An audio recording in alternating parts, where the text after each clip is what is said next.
Just to let you know how this event got together, I was having lunch with Daniel, and we were talking about things to do, and he suggested that we might have a panel or a discussion on the death of environmentalism. He thought that that might be an interesting topic to talk about. And he gave me the list of some names, and I emailed Tracy, and she says, I'd like to get my teeth into that. And so, and then she suggested Bill Chalupka, and I gave him a call out of the blue in Colorado, and he said, Andrew's going to be on, Tracy, Daniel, too good to pass up. And so he came down, and President Dennison has helped us with his travels. Other than that, all these folks are here free of charge, and we thank them for giving up their time to come do this. So they're good friends to the center and friends of friends, and they're very generous with their time, and we appreciate that. So again, thank you for coming. I'd just like to, in case you don't know these folks, I could start down here with Bill Chalupka. He's the chair of the Department of Political Science at Colorado State University. He spent 19 years of his career at UM, in the Political Science and Environmental Studies Department. His most recent book is Everybody Knows, Cynicism in America. This is alphabetical. So Daniel Kimmis, I'm sure many of you know, is a senior fellow at the O'Connor Center for the Rocky Mountain West. Daniel is a former mayor of Missoula and a former speaker and minority leader of the Montana House of Representatives. His most recent book is Community and Politics of Place. Andrew Light is an associate professor of philosophy and public affairs at the University of Washington. Among his most recent books is Moral and Political Reasoning in Environmental Practice. Andrew was an assistant professor in UM's Department of Philosophy from 1996 to 1998. And then Tracy Stone Manning is the executive director of the Clark Fork Coalition. She is a founding editor of the Headwaters News and holds an MA in Environmental Studies from the University of Montana.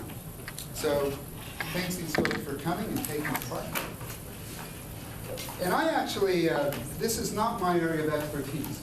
I'm going to give a short presentation that kind of summarizes the essay in case you didn't go online, click on it, and read the whole essay, okay? If I get things wrong, these are the experts, okay? Or if you have questions. So I did the best I can. I figured since I wouldn't ask one of them to take on an additional burden, so I thought I'd give it a shot. The essay really is about the future of environmentalism. After a couple of blows and what they call severe defeats, particularly in the area of getting environmental legislation done on climate change, they see since the 70s that it's been a series of sort of being on defense, while the other side has been on the offense. And so they write this essay. Now, some people, I got an email back from a person that thought that there was a little bit of cynical self-promotion because of the context of the essay. It was given to a group of funders of Environmentl. As you can see, the essay was first released in October 2004 before Environmental Grantmakers Association. The person that sent me the email thought that they were saying, don't fund those guys, fund us, we know what we're doing. I don't know if there's any truth to that, but that was just the email that I got. So you can see these two folks, Michael Schellenberger and Ted Nordhaus, are advisors. They're environmental activists and are involved in this field. And there is a sort of severe critique of where environmentalism is now and a suggestion, I guess, a plan where it should go. Their thesis, and I'm going to ask Bill to explain this to me a little later, is that the environmental community's narrow definition of its self-interest leads to a kind of policy literalism that undermines its power. That's on page 7 of the essay. What the environmental movement needs more than anything else right now is to take a collective step back, to rethink everything. So it's a pretty radical claim. We will never be able to turn things around as long as we understand our failures as essentially tactical and make proposals that are essentially technical. I think a better name, but perhaps a less good sell out there in the public, would have been the crisis of environmentalism, because that seems to be what they're after with this Chinese ideogram. And they put this on the front of the essay, and they say the sign for crisis is the combination of danger and opportunity. So they see the environmental movement in danger, but they see it also as an opportunity. But I doubt if that would have got as much attention as the title. So when I was looking through this, and I see that their analysis, or their diagnosis, if you would, of what's wrong with environmentalism as a political movement, it's got a category problem, a framing problem, and a vision problem. Those were the words that sort of went through the essay that I picked up on. And the category problem, well, what does this death of environmentalism mean? I looked at Newsweek. I don't know if you saw the cover of it. It had a family all wearing nice green clothes saying environmentalism is in. It's mainstream. So it doesn't seem like it's dying. But what they mean is that environmentalism should be abolished as a category of political identification. I think that's what they're referring to. We could clear that up a little bit later if that's not exactly right. And why? Because environmentalism has landed in the political ghetto of special interest groups. Environmental issues affect everyone, but it's seen as a narrow special interest group, which is a big mistake. And that leads to the second thing. Environmental problems, particularly climate change, are not just environmental problems. They're economic, health, etc. The framing problem, and they critique, what they have done is they say, okay, environmental groups think in a sort of pattern, the way they frame what they ought to do. And this is the pattern that they attribute. It's they define the problem in scientific terms. If you've seen Al Gore's film, he lays out the science of climate change. Then they craft a technical remedy, some policy that will mandate, also the Al Gore film, mandate higher gas mileage, for example. And then they go to legislators through lobbying and other things to sell the technical proposal to legislators. That's the pattern, or the authors see. And they say this is something of a literal sclerosis, and this was explained to me earlier with this man, can be seen as an assumption that to win action on global warming, one must talk about global warming instead of, say, the economy, industrial policy, or healthcare. We know that there's going to be a lot of health problems due to global warming because of insect-borne disease. The vision problem. And they spend a lot of time looking at, I don't know whether they were trying to be funny or not. But they spend a lot of time looking at Martin Luther King and his I Have a Dream speech, right? It's progressive, it's forward-looking. And they say that the environmentalists worry for everybody, and they have the I Have a Nightmare. And this doesn't sell well, apparently, to the public. So once environmentalists can offer a compelling vision for the future, we will be in a much better position to stop being Pollyanna about the state of their politics and once again have an inspiring vision. So there we are. That was quick. But it should give you an idea if you haven't read the essay I wrote. So actually, I'm starting my questions. The way this is going to work, I'm going to ask each of them a question, and they all have a chance, each of our panelists, to respond. And then after a short time, it's only 4 questions, so 1 each, or there are some follow-up questions on these. Then we'll turn it over to you folks, because I'm sure you have lots to ask and say. And we want to hear from you. We're all kind of a large participation here. So I'm asking Bill because he's probably spent more time on this essay. I think a friend of his accused him of just spending too much time on this essay. So I wondered if you could explain the author's thesis, because I found it a little confusing. The thesis, I'll just restate it, is the environmental community's narrow definition of its self-interest leads to a kind of policy literalism that undermines its power. And I was wondering, what do they mean by narrow definition of self-interest and by policy literalism? Okay, Dane, well, first, thanks for inviting me. It's just been great to be back in Missoula, and it's great to see a lot of friends out this evening, and thanks to all of you for coming. Before I get to that specific question, just a couple of things. I think to reassure, I'm sure that probably most of you have not read this essay that is sort of the occasion for our discussion, and I don't. There's nothing magical or crucial about the essay, in my view, anyway. We're really talking about environmental politics, whether environmental politics. Is there a problem? If there's a problem, why is there a problem? If there's a problem and we have some sense of the why, then what might be some of the remedies for that problem? And I think pretty clearly, and you know, the essay is what the essay is, and it's not an academic piece. It's not real rigorously argued. It's meant to make a splash, and that's certainly why they did it where they at a funders conference, and they certainly made a splash, and some major leaders of the environmental movement reacted quite badly to it, threw a fit, and that made the splash bigger.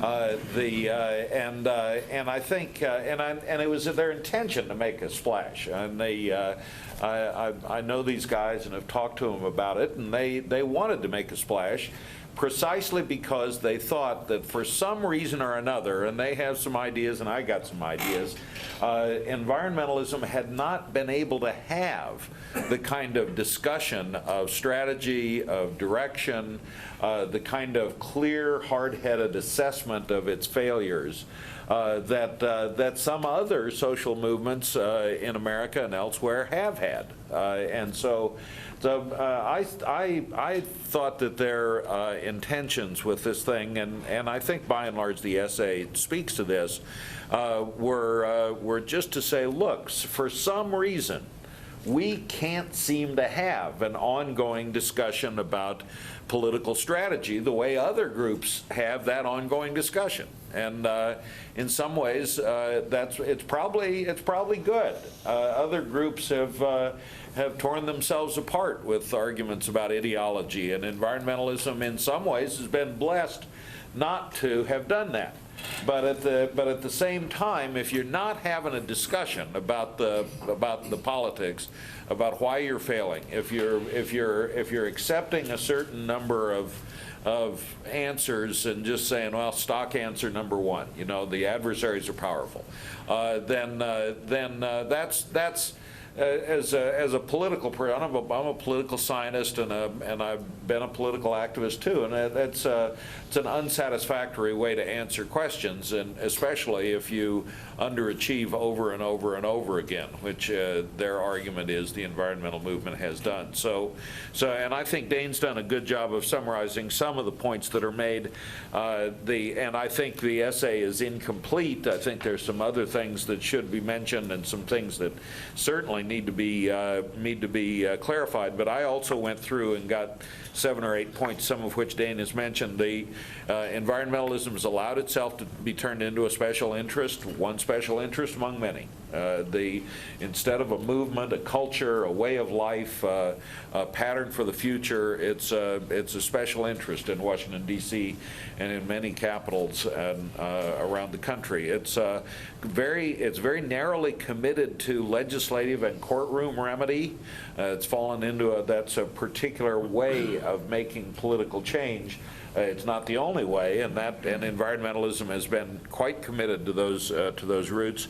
It's probably excessively committed to nature as justifying environmentalism's arguments, and it's got some confusions about that we might want to talk about later. The authors say the movement is incurious, is not sufficiently curious about both their adversaries and their potential allies. Political folks, successful political people, in my experience, are ravenously curious about their adversaries because they need to anticipate what the reaction is going to be to any given initiative. But if you're too satisfied that you know what nature grants, then you're not going to care about your adversaries. All you know is that they're so powerful is that your failures can be blamed on their power. I think I would add some items. The movement has been perhaps a bit disinterested in serious strategic and intellectual debate. I already mentioned that. Perhaps excessively subject to moralism and resentment, and has some issues with technology, although that's not done well in this particular essay. So just quickly in closing, the Dane asked me about literalism. I think what's meant there is that if environmentalists are great with very specific kinds of policy proposals, the way to solve one of the examples in the essay is the CAFE standards for increasing gas mileage in the American automotive fleet. And if you just decide that that's the solution to global warming and energy use, you just go forward. You've got a proposal, that's the solution. What is there to talk about? It's a sort of literalism that doesn't allow you to change contexts and alter the way politics is conducted around an issue. So I think I'll stop there to give other folks a chance, Dane. Sure. I had a question for Tracy, and it's because she's the executive director of an environmental organization. I think what you're referring to is some environmental leaders perhaps overreacted to that. And I think they were referring to Carl Pope, if I'm correct. So in his response to the death of environmentalism, Carl Pope, the Sierra Club's executive director, writes the following: "My fear is that the paper's conclusions are so fundamentally flawed that they may distract us from the real work at hand, to craft a set of understandings and approaches that will help us move forward towards global warming solution." One of the things about this essay is it talks about these international issues pretty much exclusively. And my question to Tracy is the executive director of an environmental organization with a focused regional mission, do you see the sweeping conclusions of this essay as distracting and harmful? And more specifically, what is your reaction to the criticism that environmentalists are too narrowly focused on technical solutions and incremental policy victories? I read that essay and I thought, that's interesting. And I went back to work. That essay didn't speak to me in a lot of ways. And I think the reason that Carl Pope is worried about it having a ripple effect is because he let it have a ripple effect. He spent as many words writing the rebuttal as the authors spent writing the essay. And this essay to me, and this notion of environmentalism is dead and it's too literal and it's too policy focused, and that's all about Washington, D.C.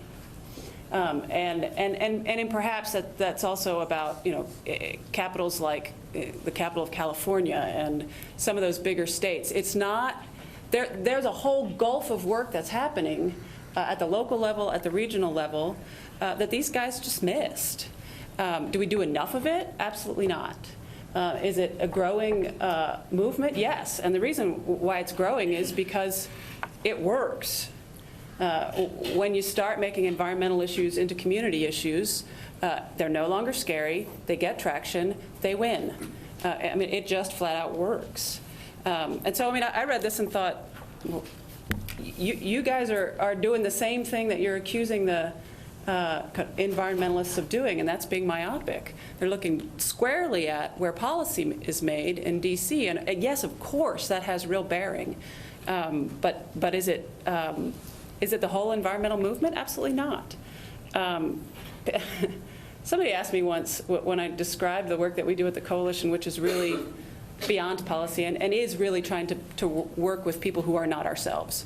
And try and find out, A, what shared values are, but way more importantly, what are shared self-interests, and how do we go implement those shared self-interests. We all live in this beautiful watershed. We all want it to serve us economically and serve us ecologically. So let's go figure out how to do that together, even though that we're not the same people. That's happening in place after place after place. Is it happening in Washington, D.C. with environmentalism? No. Is it happening in Washington, D.C. with anything? No. I mean, absolutely not. I read this essay, I got a little bit frustrated, in part because I thought, sneaky marketing. They release it to the Environmental Grantmakers Association in October of 2004. No, now this is really cynical, hedging a bet that perhaps John Kerry would lose. When John Kerry loses, the environmental funders think it's our fault. It's like, no, come on. It's so much more, it was so much more than any environmentalist's fault that John Kerry lost. And their solutions, they say, is we need to, the paragraph after it, talking about rethinking everything, they make a case for what happens if progressives create new institutions. Well, you know what? It's going to take more than progressives to figure out how to make sure the planet doesn't crash. And if we only talk to progressives, we're toast. Does any of you have any? Yeah, Andrew, please.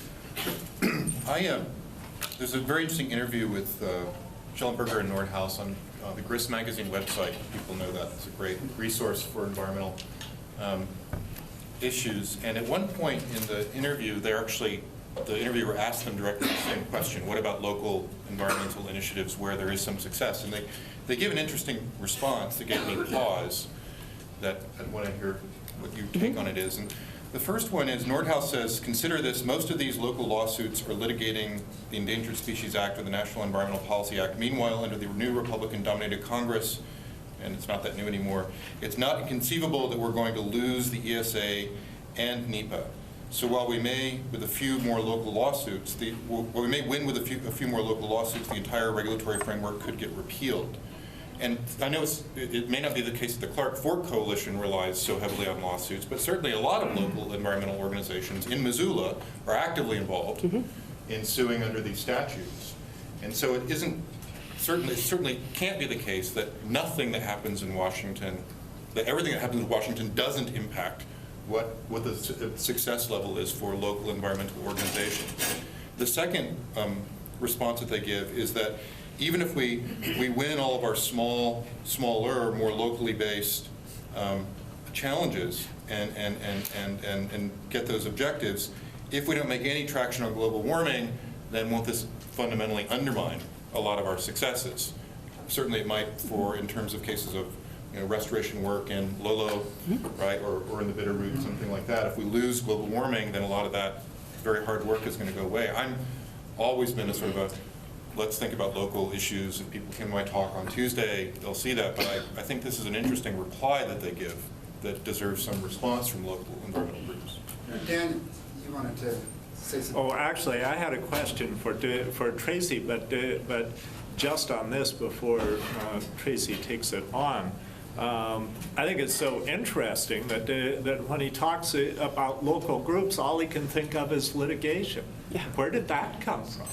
I mean, the fact of the matter is that the great bulk of what local environmental groups do is work to solve problems. It's not litigating, and yet from the Beltway perspective, it's sort of a knee-jerk reaction. All you can think that they would do to advance their cause is to litigate. It's funny that the two authors, their response was the "I have a nightmare" speech. I mean, what if all the regulations go away? Well, yeah, that's true. We're screwed if all the regulations go away, absolutely. But the same people doing that are the same people not funding our schools.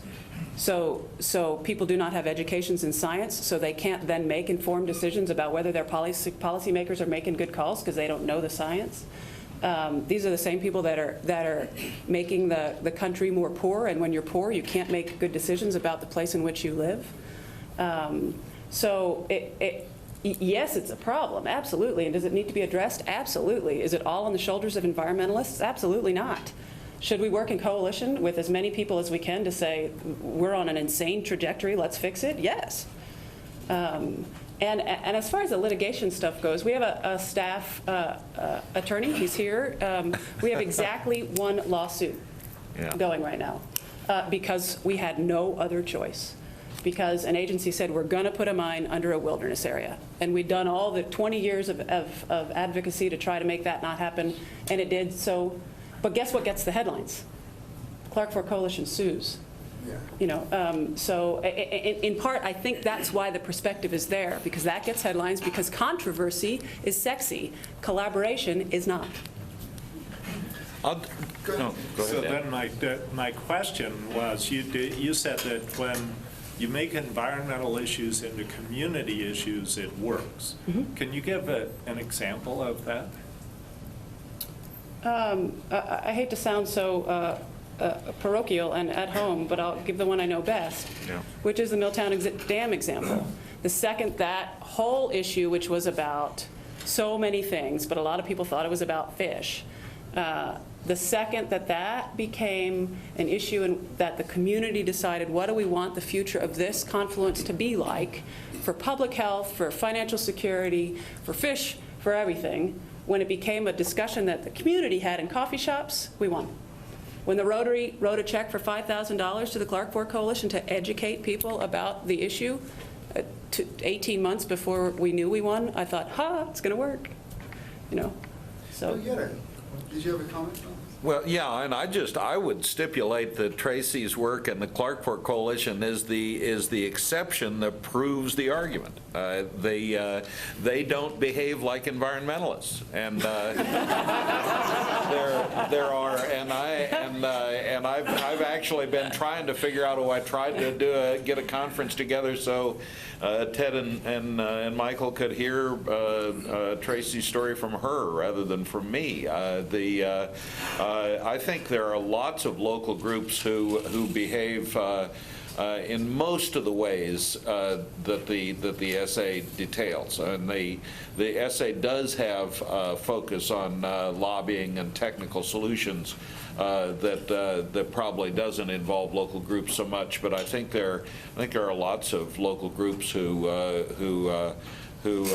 behave that way, who are moralizers, who go through their work dismally, who hate it when they get a $5,000 check from the Rotary Club, so they never do get a $5,000 check from the Rotary Club, and on down the line.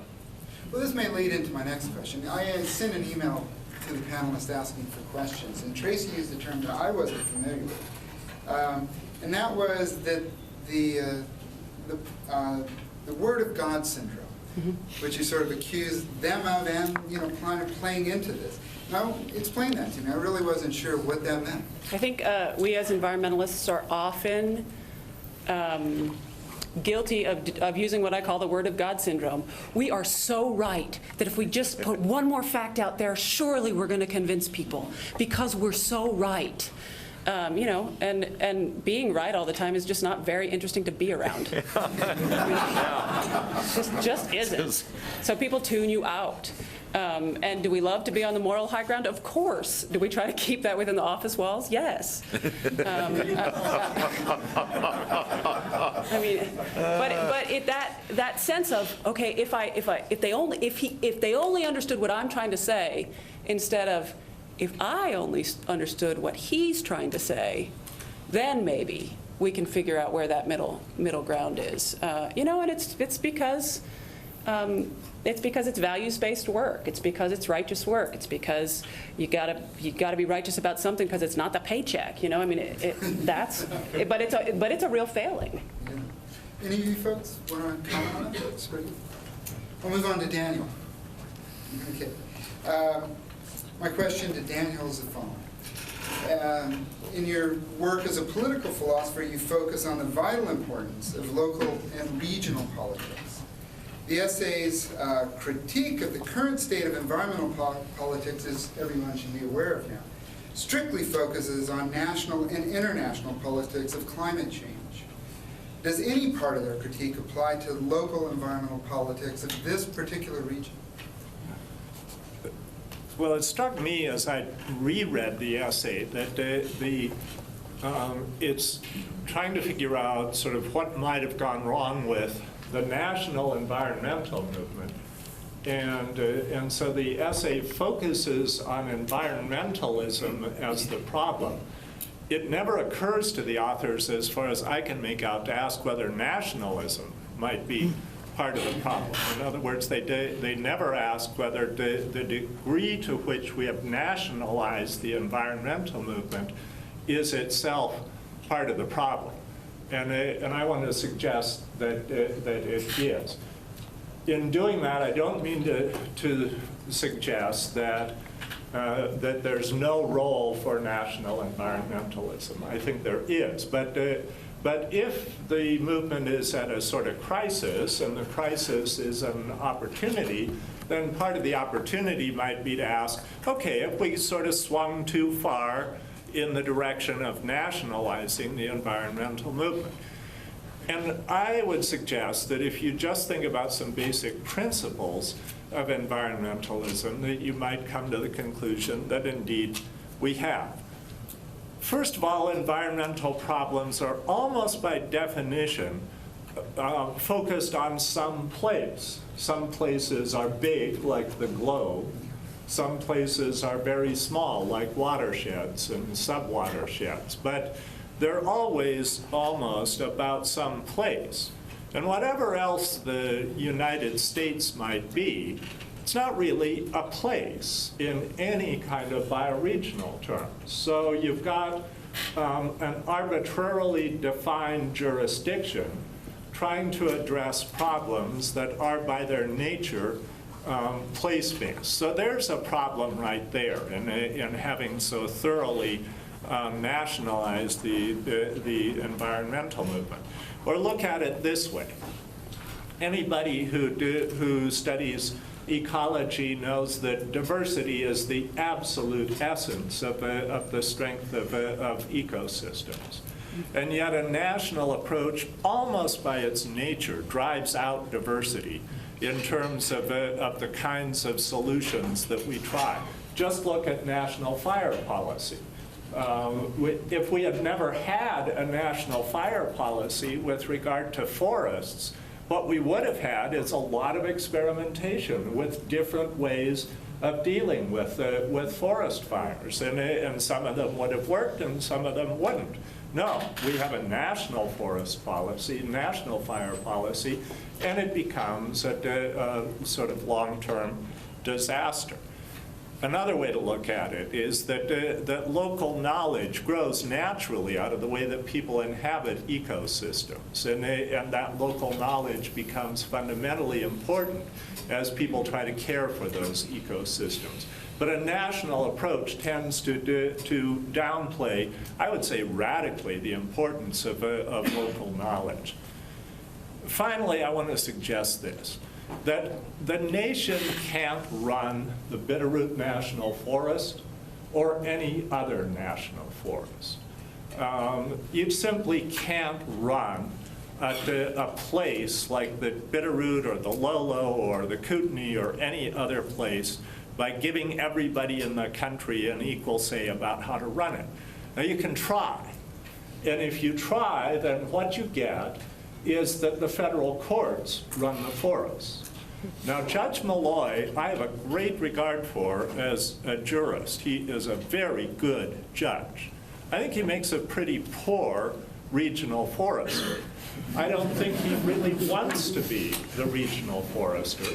But when you take a fully national approach to these issues, you give him no choice but to play that role. Andrew. There are about 47,000 miles of interstate highway, and there's about 340,000 miles of roads in the National Forest. And I think everyone from local Wild West Foundation, working on stuff in Lolo Forest, people working in the Bitterroot, and national environmental organizations were doing somersaults when Bill Clinton passed the national roadless rule for national forest. No more building of roads in the national forest, because this is one of the single biggest threats to the sustainability of these places and to preserving wilderness areas.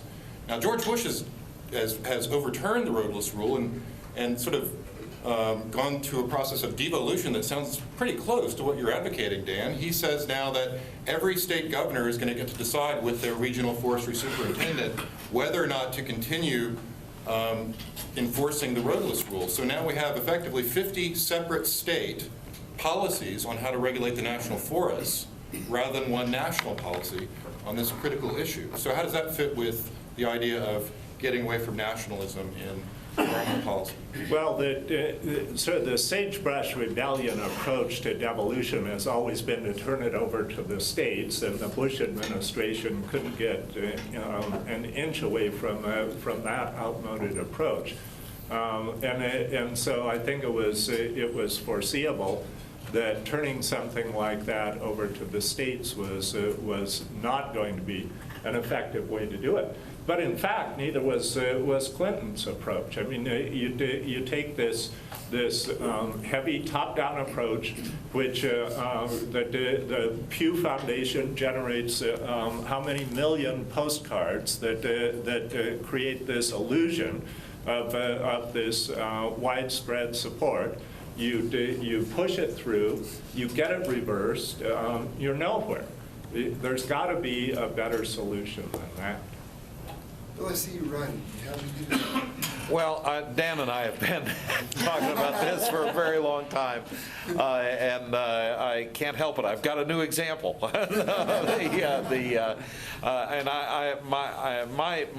mean, eventually, my bottom line says it's going to be politics, and it can be national, it can be local, it can be regional, but I would distill the political and put that against this set of answers. But let me ask you this, Dan, is Canada.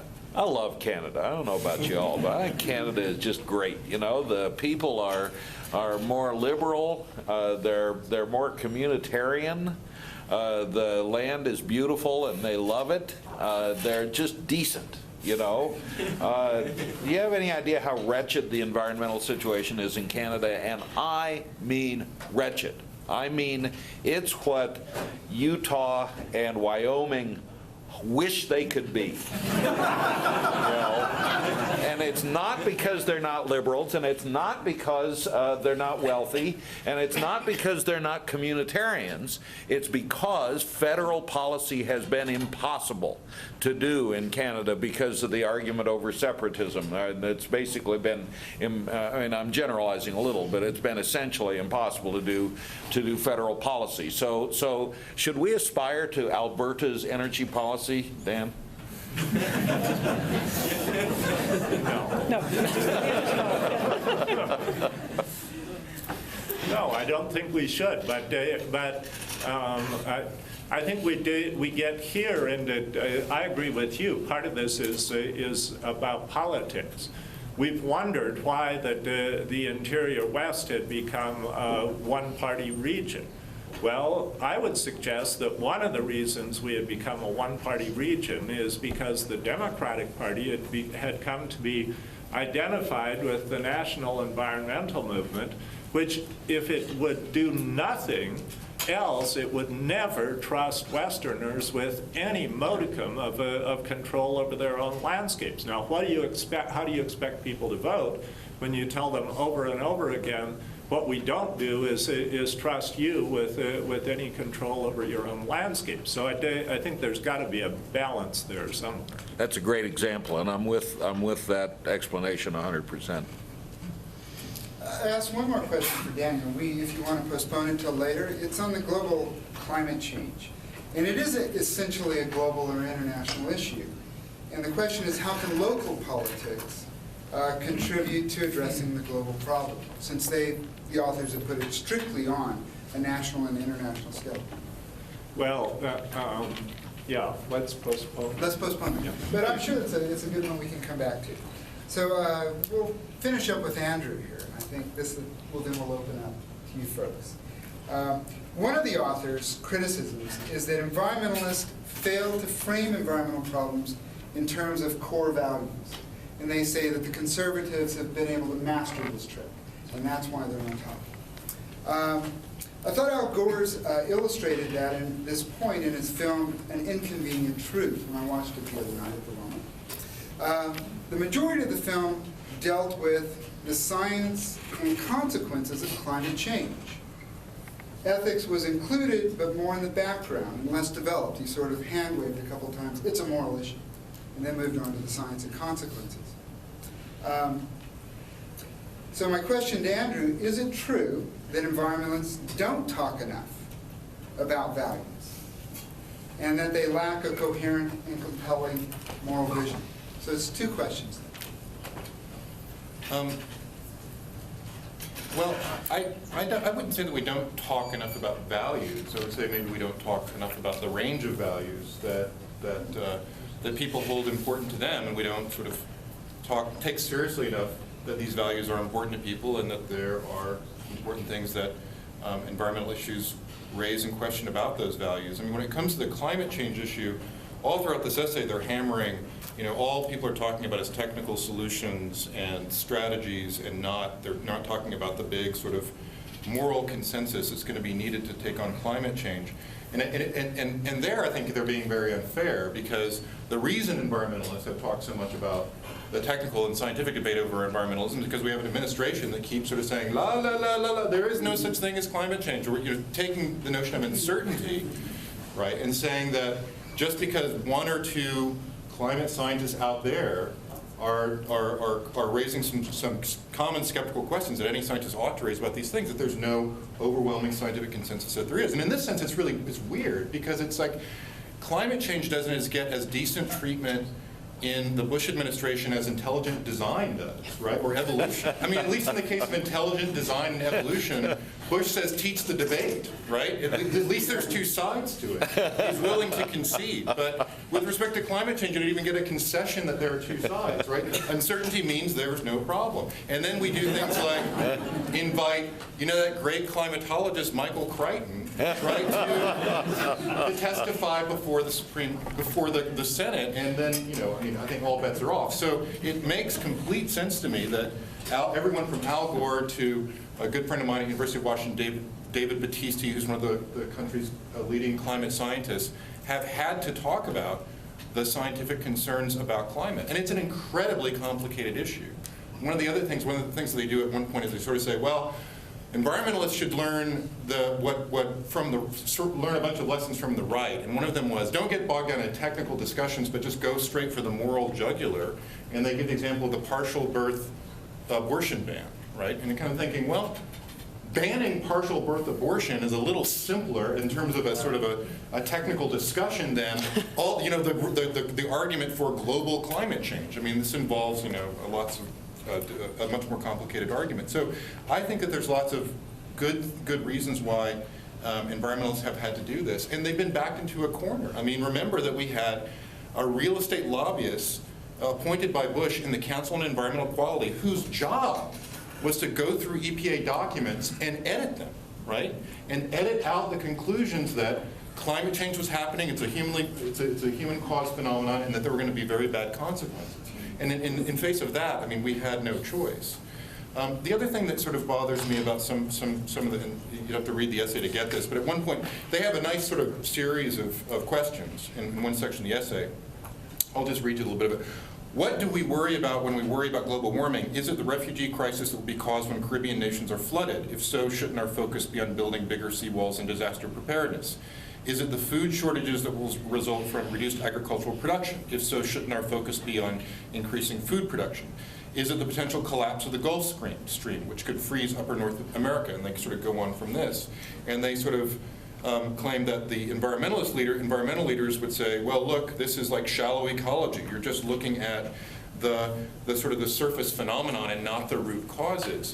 But in fact, what they're doing there is almost endorsing one of the positions, right? And this is called the Copenhagen Consensus, led by the Danish statistician and political scientist Bjorn Lomborg, who wrote another big sort of important book in the last 6 years on this, The Skeptical Environmentalist. Yeah. And Lomborg's conclusion was he was given an imaginary $5 trillion by The Economist magazine, and he got a bunch of smart economists to figure out if you could spend $5 trillion or if I could sort of go over to Bill Gates' house and convince him to spend, his billions, right, on what would be the most cost-effective thing to spend your money on, and they all conclude it's things like that. It's mitigating the effects of global warming rather than taking on the question of reducing greenhouse gas emissions. So in a certain sense, I think they're kind of playing a little bit loose there, and if you watch the Al Gore film, this is in fact what Al Gore does. He points to these kinds of bad consequences of global warming. So I find that to be quite compelling as an issue, as a way that environmentalists can respond to some of this criticism. Well, can I just Go. briefly, I mean, I think, and this is much broader than the essay. This is the sort of Democrats' discussion of what went wrong in the last election cycle and what they ought to do about it. And there's a lot of Democrats running around saying we got to talk about our values, and we got to let people see us going to church and that sort of thing. And there may be localities where that's the case, and I think Montana's probably not one of them. We'd rather go fishing by and large. I think this is, and specifically in the environmental case, I think in one of the environmentalist problems is that they've been moralizers. It's eat your peas. This is going to hurt, but you'll feel so morally superior after it's over.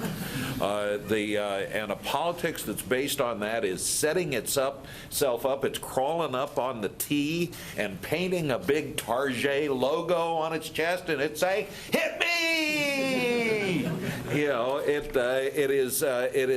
It's the most oblivious kind of politics you can imagine. And I think there's been a ton of eat your peas and moralism among environmentalists. Why are you driving that big car? Well, you may not like the fact a person is driving a big car, but politically that's a non-starter. You're crawling up on the T, putting the big target on there and saying, "Hit this part." Terrible politics. Tracy. He's not joking. I'm using now a 16-year-old example, but somebody suggested I was selling out because I was engaged to be married. If you think of that, like, oh, who wants to hang out with thinkers like that? Nobody. Right. But these questions of moral values are really ethics. We're talking about ethics and our ethical. What is ethically right for we as humans in 2006 to set the stage for all the creatures that we share the planet with and future generations. That's really rigorous. To think about that takes a lot of rigor. And to place it solely and squarely in the hands of God, quite frankly, does not. And so that's when things get muddy. Because if we insist on rigor, people think we're just trying to take some sort of higher moral ground. Well, we are, because that's a really hard ground to be on. Do we have the answers? No. But this sense of that those kinds of questions are intellectually difficult. And meanwhile, we have an administration that says the jury's out on whether or not we sprung from Eve's rib. It's a problem. Andrew, Bird. Please. Well, if I read the essay right, they're basically saying that environmentalists have put too much of their weight on scientific solutions, and that we need to swing more in the direction of values solutions. And for my money, either one of them is a very dangerous place to put all your money. I get really tired of the consistent call that people actually on both sides of the political fence, but especially environmentalists, say that basically says if we just got the science right with any particular environmental problem, then the answer would just fall out of the bottom. Well, there are a few problems like that, but they're very, very few problems that are like that. So this consistent call to just get the science right, as if that solved everything, I think is a real mistake.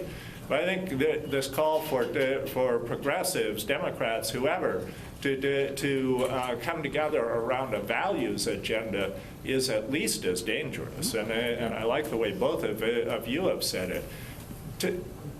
Values by themselves are inherently subjective, and progressive values are really no less subjective than conservative values.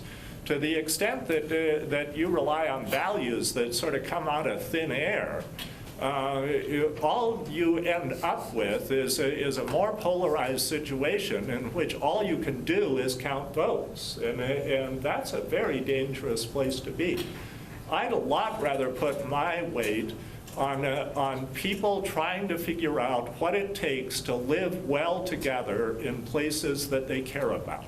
And I think that's why collaboration has been so powerful, is not because people start with values, or with science for that matter. Both of them are there, but what really matters is that people across a very broad spectrum come together and say, we're in this place together, what's it going to take to make it work? And I think that's where you can make some real progress. I agree with Dan on this, but I just want to point out that taking place seriously is not something we should take for granted. I mean, that is a value, and there's a lot of places out there, or locations out there, where place doesn't really matter, you know. And that's itself is a kind of a value that I think progressives ought to embrace and take seriously and push from in some way. I mean, the problem, and this is something I think the essay gets, I try to take a different sort of read on how they push on values. I mean, I do think it's the case that right now we're trapped between two visions, and one is the unthinkable and the other is the unbelievable. And the unthinkable is, what can happen if we don't solve this problem? How many people are going to die? How many people are going to suffer? How many future generations are going to live miserable lives than we have had the good fortune to live? And the unbelievable is what it would take to possibly solve this problem, to possibly mitigate this problem, to provide some kind of hope for people in the future. And one of the things that the authors sort of argue is that a sort of a litmus test for a good political proposal should be as much its vision for the future as its technical acuity. And I think there's actually something quite good about that, is that, and I'm just one of many people who have pointed this out, we have lost a vision of hope, most importantly. We've got the unthinkable and the unbelievable, but no hope. And I think the left has long suffered from giving up on hope, not with present company accepted, certainly.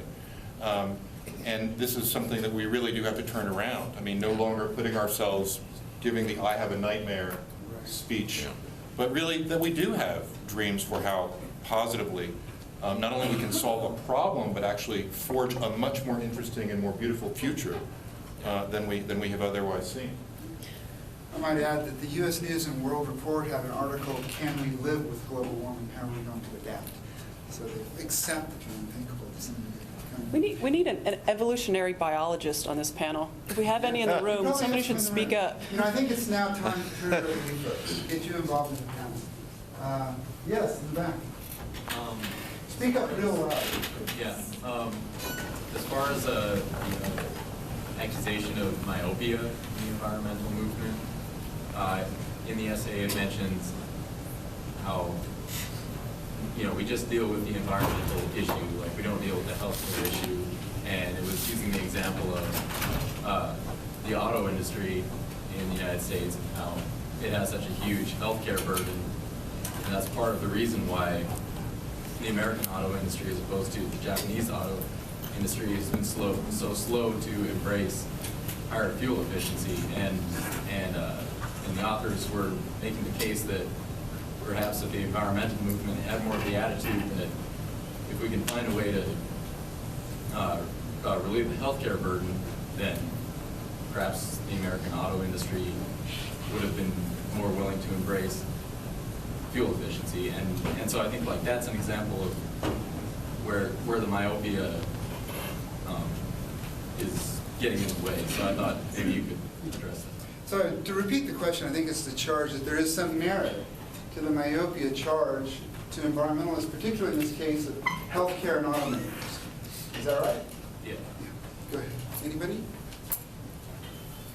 Well, there's kind of a history of them peddling a policy proposal that would, find another way to try and put some pressure on auto industries to change what they do, and I'm not too thrilled with it. But I think the takeaway line is that very often successful political folks are ones who reconfigure issues, who put them into different contexts, and then convince constituents, convince communities that the new context makes sense. When Clark Fork started talking about restoring the river, it's my recollection, and we may have talked about this at some point, Tracy, the idea of economic development in a park and a kayak run or some sort of thing like that was immediate. That's the kind of thing that you wanted to get the community talking about, rather than a pristine river or a restored river. It was just to recontextualize it, to say, this is a way to get economic development, a way to make Missoula attractive and so forth, and it changed the context of the discussion, and I think that's what they're trying to do. Myopia, maybe tunnel vision would be a better term. The way we've identified the problem is so right that any other identification of the problem would undermine the rightness of our identification, and frequently political change happens when people alter the context of an issue, and I guess that's the way I would take that piece anyway. Here, and then we'll go here. It seems like our federal system, our national government is so short-term in its orientation, and the consequences of ignoring environmental issues seem to be longer term. And I just wonder if you think that this is an issue that is going to test the structure of our federal government. I think the Iraq War might be testing the structure of our federal government a little more. I mean, the financial stress that's going to put on our federal government is, will there be money to talk about restoring landscapes? No. Issues don't put stress on political government, on the structure of government.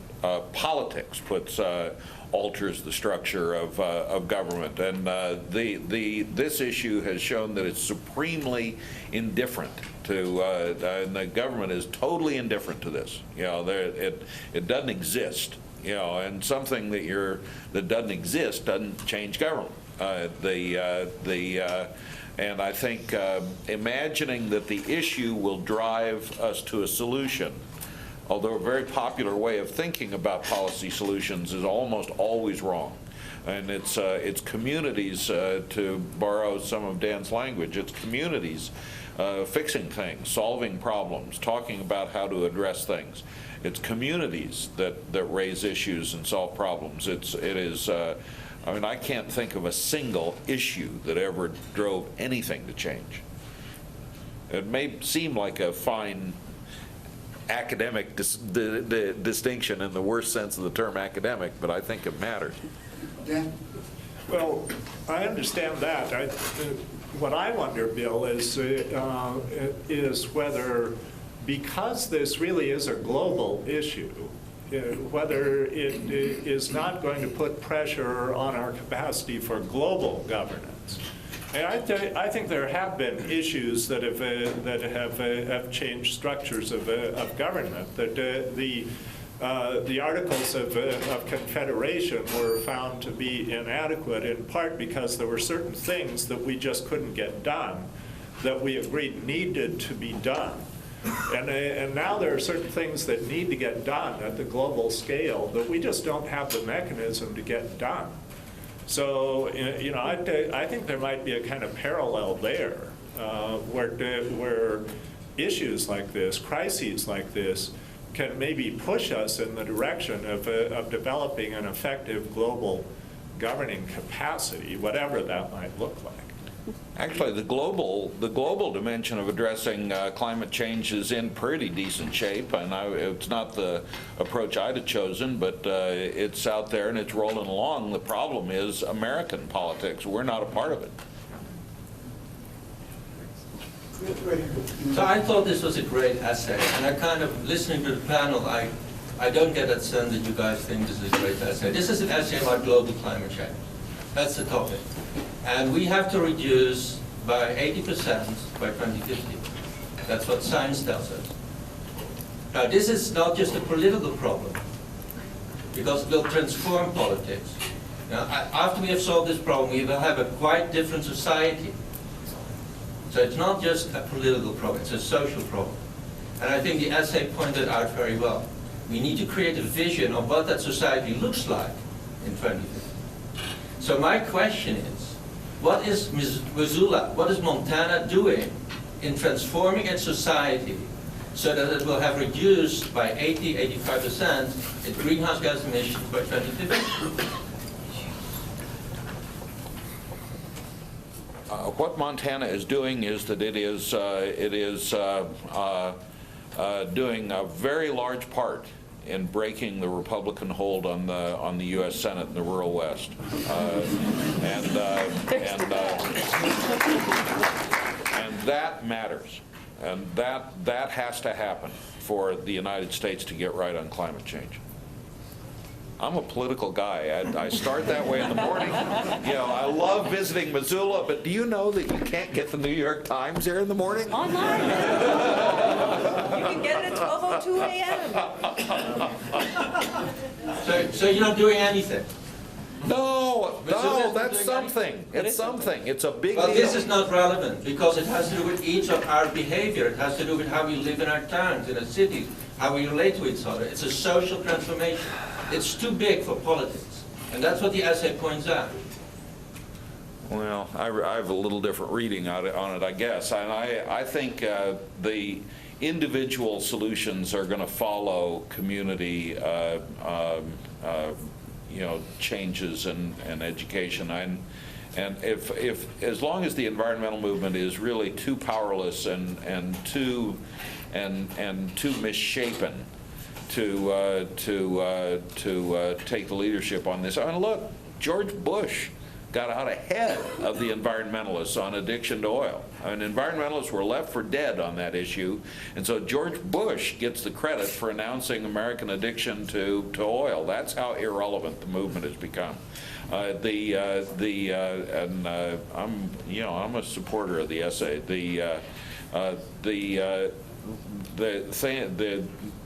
The individual change and behavior matters, but this is we are in a global age in every sense of the term, and people learn and they pay attention to media and global sources, and there's going to have to be a cultural and political approach to it. I think. The one thing that one of the things that the essay got right is they say, you know, why the heck did global warming become something that environmentalists are pushing or not pushing? How did it land in the environmentalists' camp when it's an economic issue? It's clearly a social issue. It's a political issue. I mean, it's an issue. It's a biological imperative. And we're talking about self-interest here, continuing the species. And somehow, you know, it's those little ists in the corner who are supposed to fix it. Well, that's, you know, no wonder why George Bush got out ahead. I mean, the insurance companies should be out ahead. They should be the ones saying, we got a problem. We're about to just get taken to the cleaners. Let's fix this. Anybody else? Got another question up there? So there was one here and then one there. This is more of almost a statement as much of a question. I mean, as far as the claim that environmentalism is myopic and serves the point of special interest, and I apologize for the camera, but in a sense, environmentalism is the bastard child of the Democratic Party. When the Democratic Party feels it is necessary to use environmentalism to drum up support, they play the environmental card. However, when they decide not to, they simply downplay it, and environmentalism is left in the cold all the time. Now, I don't think it's any special coincidence that countries with multi-party systems also are a little more environmentally attuned, because they simply have green representation that provides that holistic approach you're talking about, the holistic policy views across the board. They handle economic policy and social policy. They specialize from the perspective of environmentalism, but they take it holistically, whereas in our country with the two-party system, the Democratic Party is simply not committed enough, and they are too big to be committed enough to an issue like the environment. So why hasn't the environmental movement continued, or in your opinions, why has the environmental movement continued to essentially accept this role as the bastard child of the Democratic Party? Do you feel? What do you suggest is the alternative? Multi-party system. But the problem, of course, is that our system is so resilient and resistant to multiple parties, so that whenever the Greens have run a candidate, there has been one result, and that is to elect Republicans. Yeah. The problem with that is those in voting methods. I mean, you're both political scientists. I mean, there's many political scientists here, but I mean, that's as simple as voting technology. That's plurality voting methods that we use. And that's as simple as a federal law to change. So it seems to me that if the environmental movement, or any movement other than what we've got right now, these two giant moderates, wants to make any sort of push toward change, they're going to have to focus on representation, which they blatantly don't have.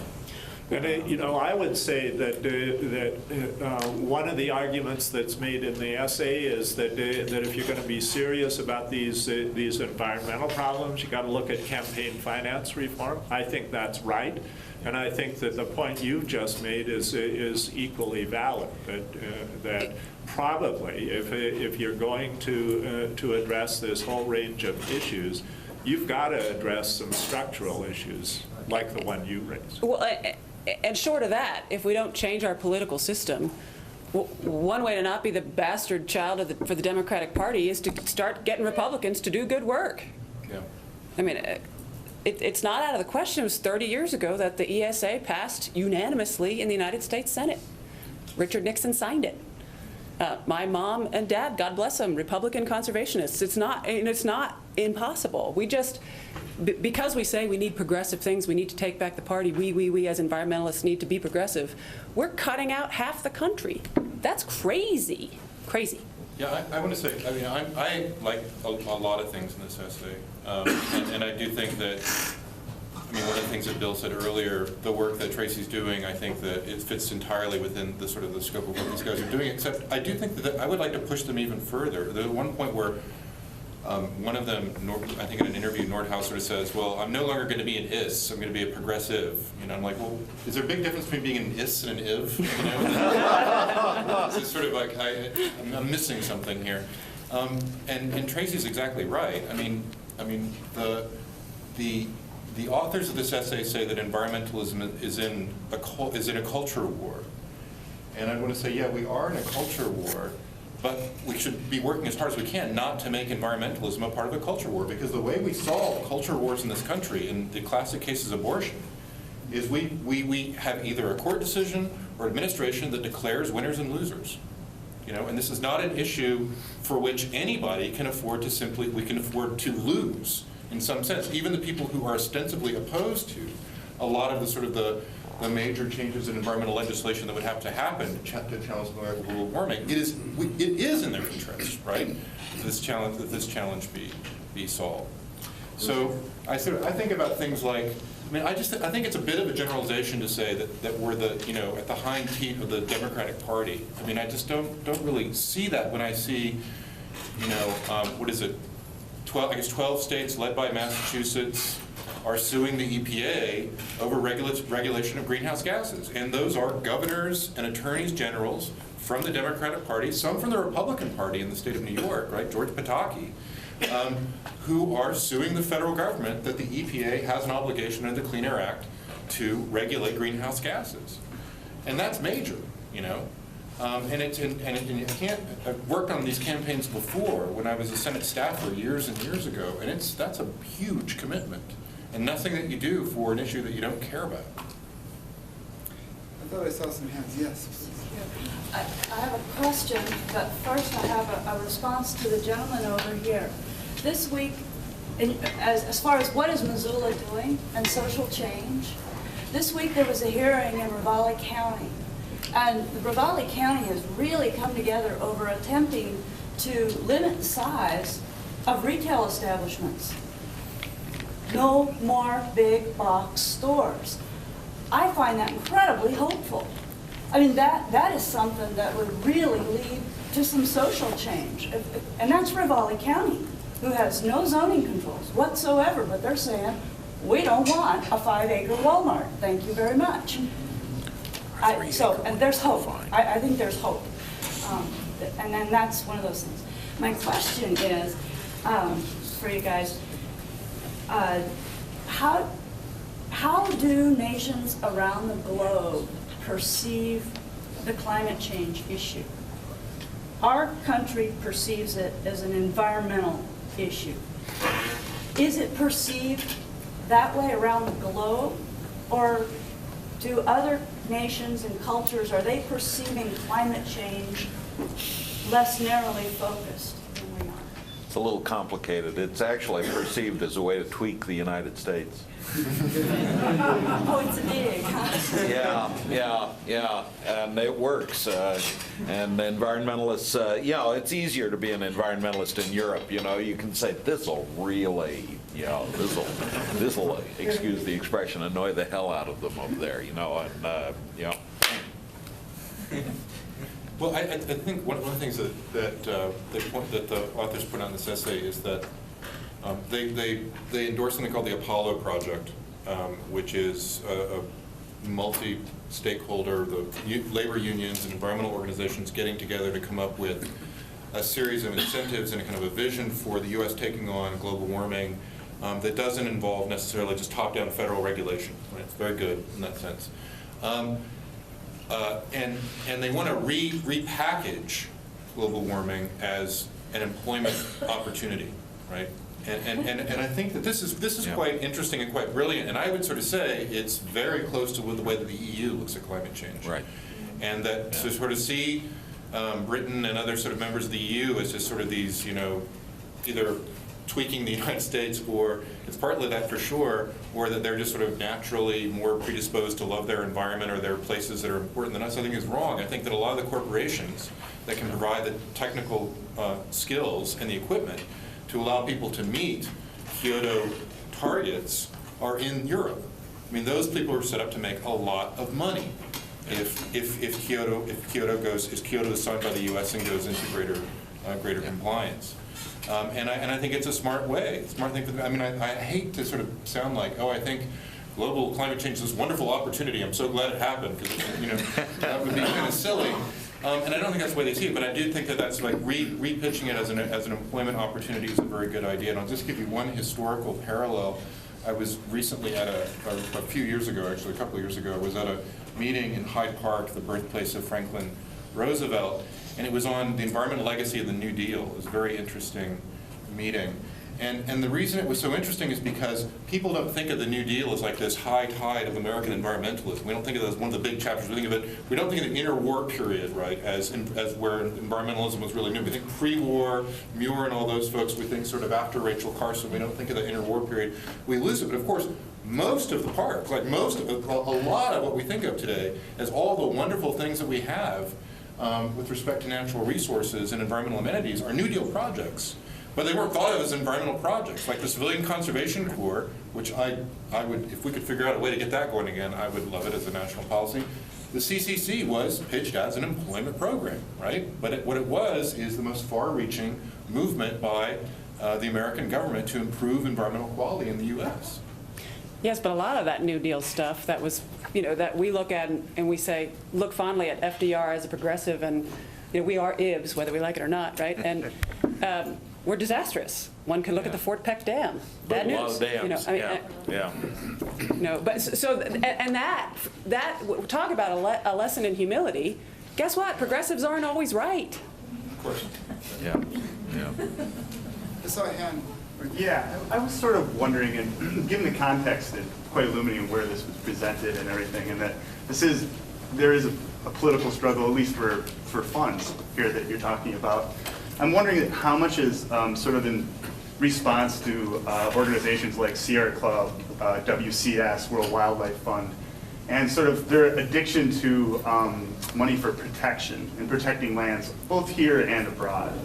And whether this is sort of a criticism of that maybe that is a myopic strategy. And for instance, we had a speaker here about 6 months ago, Ken Bradford from WCS, former Bronx Zoo organization, talking about the worry that, how did he put it, that poverty alleviation has been abducted by conservation, or has abducted conservation, that it's taken over and sort of, that we don't need to look at poverty alleviation, we need to focus on environmental issues, and we protect things, and that's what we get money for.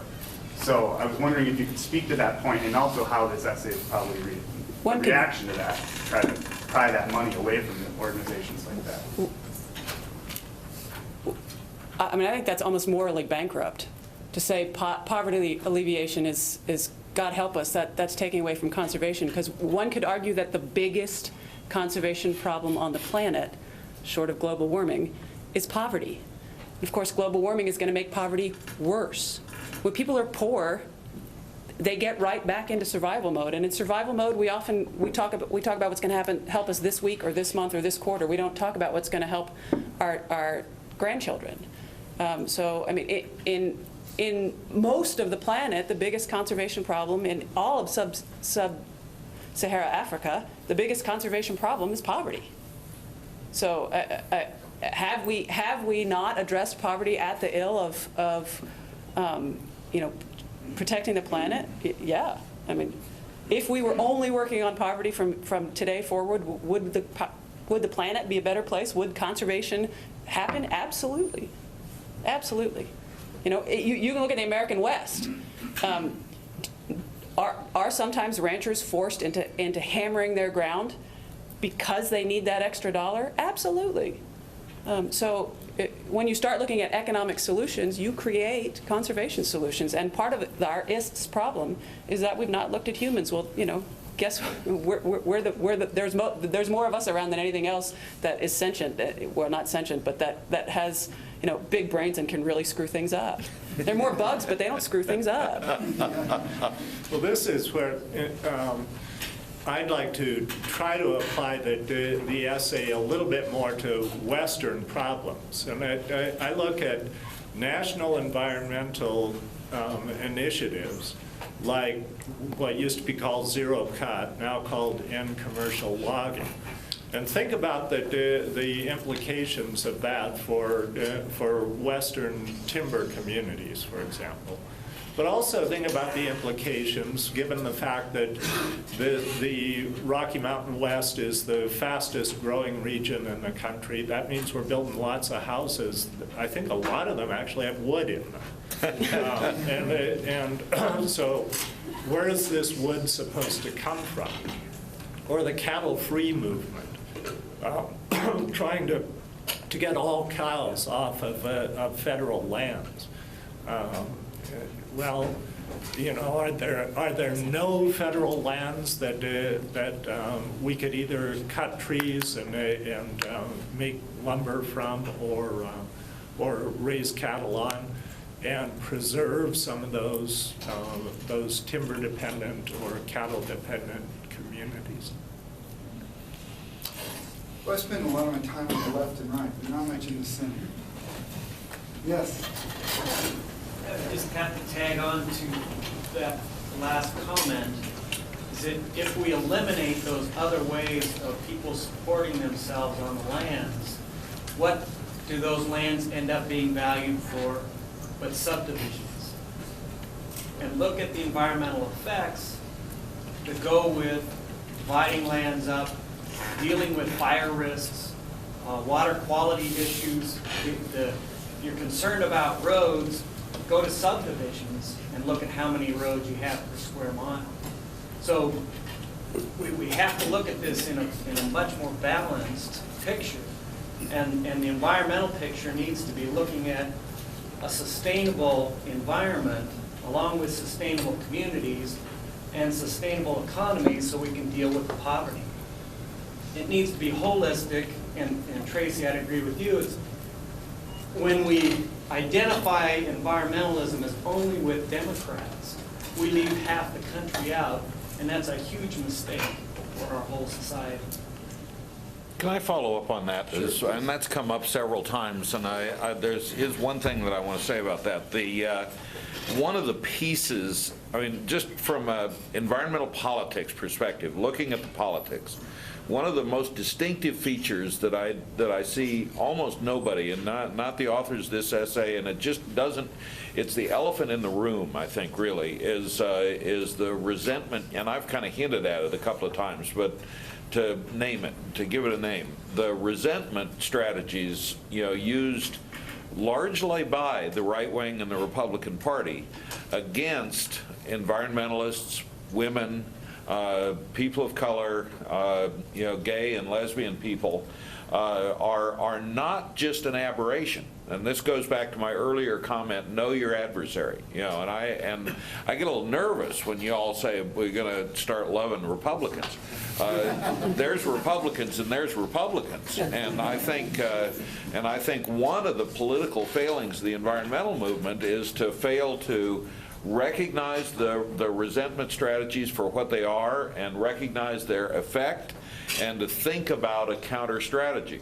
And I think there are a lot of reasons we don't like to do that. It's sort of impolite to and it's not really particularly good politics, to call the other side haters, even if they are.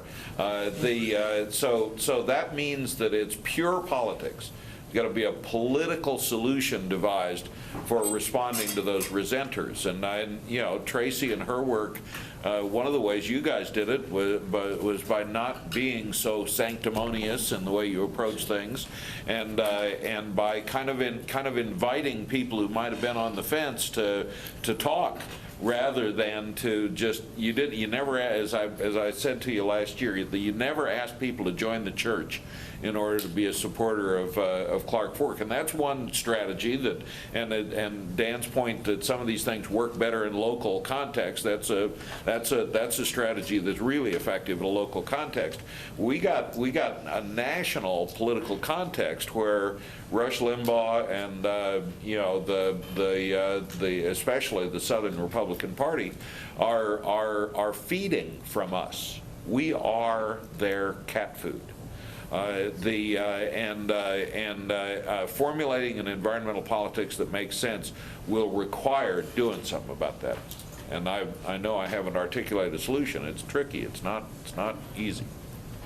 Just to add that, I've been thinking, since you brought this up earlier, if the right is enamored of politics of resentment, the left has unfortunately been enamored of the politics of righteous indignation. Yeah. Because it's fun. Right? It's like the Nazis were bad, damn it, and it's good to go to bed knowing something true about the world. Yeah. And one can do the same thing with respect to our local political situation. But the challenge is this, and this is something that should sober us up. Something that hasn't been mentioned at all tonight is that the authors begin their essay with empirical data. And they go through this every 10 years, what's it called, the survey that they talk about? I can't remember what it was. There's a big survey of North American value attitudes and stuff like this. And it does turn out to be the case that the country is getting more socially conservative, and if you take this data seriously. And this is partly what instigates the direction they go in this essay, is that more people are more likely to say that men are naturally better leaders or something like that, and more people by an order of magnitude are willing to say now that it's a fair trade-off to have more pollution if we can get jobs and all these other kinds of things than even 10 years ago. So this is a problem for which whatever the alternative to righteous indignation is going to have to deal with. Then from the what is Montana doing about that question, you can look at recent elections and say, I-147 makes for a pretty good example. That was the initiative that would have overturned the cyanide heap leach mining ban. We won with 58% of the vote. We won in Gallatin County, which voted for George Bush, which voted for Cindy Youngkin for the state Supreme Court, which clearly fell Republican. I like to say clean water got more votes than Brian Schweitzer. In flat out numbers, it did. So, one way to sort of to swim through that morass and say, oh, the statistics are changing, is to slog it out locally and make them swing the other way. Any other comments on that? Well, I think it's 9 o'clock just about. And I thank you all for coming. And we thank our panelists.